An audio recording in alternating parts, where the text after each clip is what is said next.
이번엔 글로벌 특파원 리포트 시간입니다. 중국 현지의 생생한 분위기, 강윤우 베이징 특파원과 알아보겠습니다. 자, 전일 중국 증시 특히 반도체 섹터가 좀 눈에 띄었던 것 같은데요. 마감 현황부터 체크해 주시죠.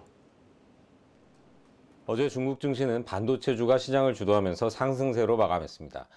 상하이 종합지수는 0.64%, 선전성분지수는 0.94% 올랐습니다.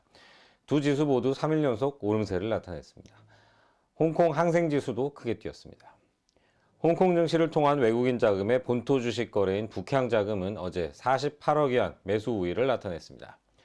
북향자금은 지난 13일부터 9거래일 연속 순매수를 이어갔습니다.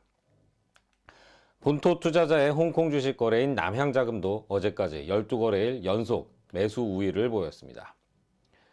시가총액 상위 주식들 중에선 어제 중국 인공지능 대표주로 꼽히는 안면인식 기술업체 하이캉웨이스가 4% 넘게 뛰었습니다.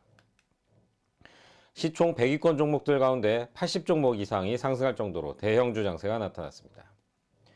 업종별로는 반도체가 3% 넘게 뛰었습니다. 통신장비와 가전주도 좋은 흐름을 보였습니다.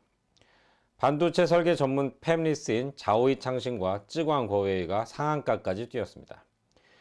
미중 갈등으로 중국 정부의 반도체 지원이 지속될 것으로 전망되는 데다 최근 챗 GPT 열풍까지 불면서 반도체주가 주목받고 있다는 분석입니다. 홍콩 증시에선 텐센트, 알리바바, 메이탄 등 빅테크 주식들이 큰 폭으로 올랐습니다.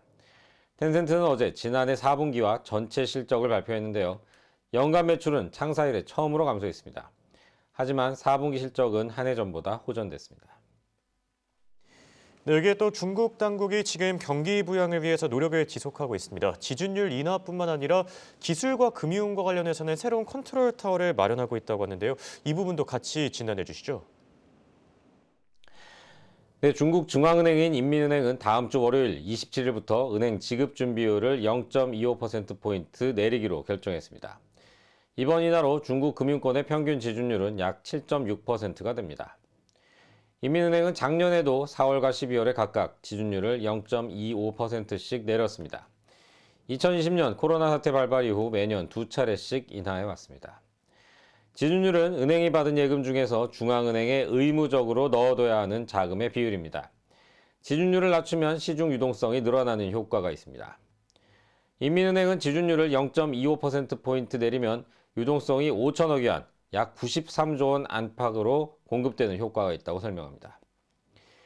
인민은행은 다만 3월 기준금리는 동결했습니다.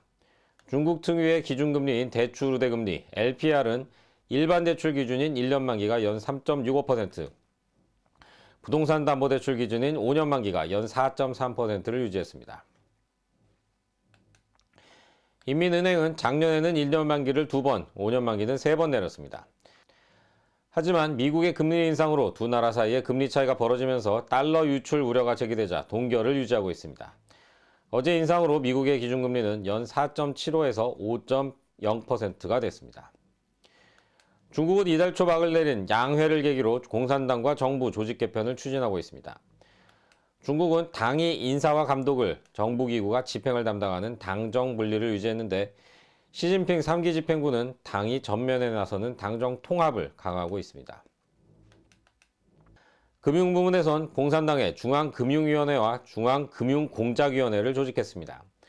금융위원회는 금융정책을 총괄하고 금융공작위원회는 리스크 관리를 맡을 것으로 전망됩니다. 두 위원회에 대응하는 정부기구로 금융감독관리총국을 신설했습니다. 증권업을 뺀 금융부문 감독권과 모든 금융소비자 보호 업무를 전담하는 조직입니다. 과학기술부문 정책을 주도할 중앙과학기술위원회도 당에 새로 들어섰습니다. 미국의 반도체 등 첨단 기술 통제에 맞서 핵심 과학기술의 자립을 추진하는 기구입니다. 군민과학기술 융합발전도 목표로 내걸었습니다. 공산당은 중앙사회공작부도 신설했습니다.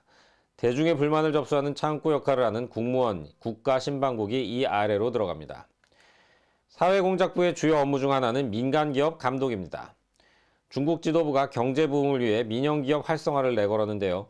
동시에 민영기업에 대한 통제도 강화하고 나선 겁니다.